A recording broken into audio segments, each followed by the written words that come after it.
Hello my guys, vuga ngo twari tumaze iminsi tutari kubonana ariko uyu munsi nagarutse akabazo kabayemo ariko nyine gakemutse, ngiye kujya mba utuntu n'utundi.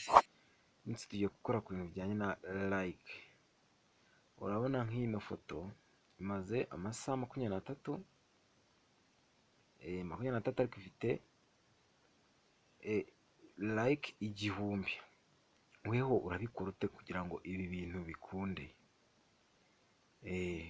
Wowe ugomba gutega amatwi ugakora subscribe kugira ngo video zawe zikugeraho ku gihe.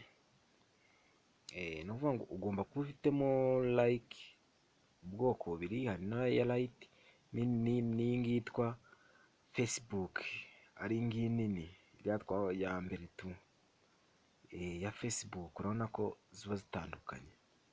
Weho uraza urabona ko imeze gutya, itandukanye na ya yindi uhita ukanda hariya kuri profile, then umanuka scrolling,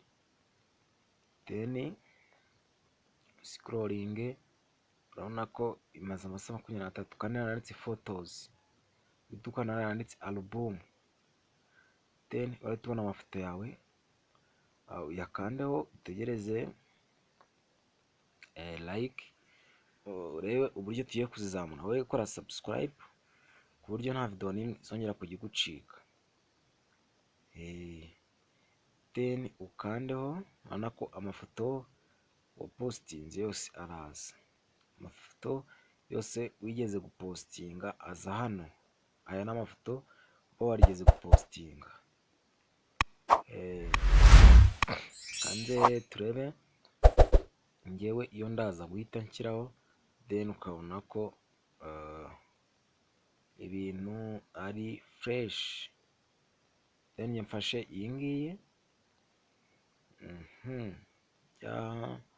ni ukuvuga ngo tukimara kubikora iraza yabaye gutya, then uhite ukanda hejuru hariya handitse make profile picture, then barahita bagwa nameze gutya, uhita ukanda handitse save, urahita ukanda save, then ukimara gukanda save ifoto yawe ihita igeraho. Urabona ko ahangaha ni just now, ikaba ifite amalike 425. Tuze turebe mu kanya amalike yandi araba amaje kwiyongeraho. Urabona turahita tujya kuri Facebook iri isanzwe, turifreshinge, then urabona ko n'iyi foto naho yamaje guhinduka, then urabona ko ni just now, ni aka kanya.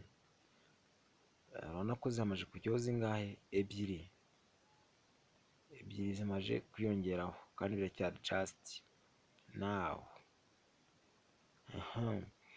Icyo ugomba gukora ni subscribe, then hari n'akandi kavido nako k'ubwenge nabakoreye nako karaje kabagereho. Kora subscribe, turi kumwe. Thanks.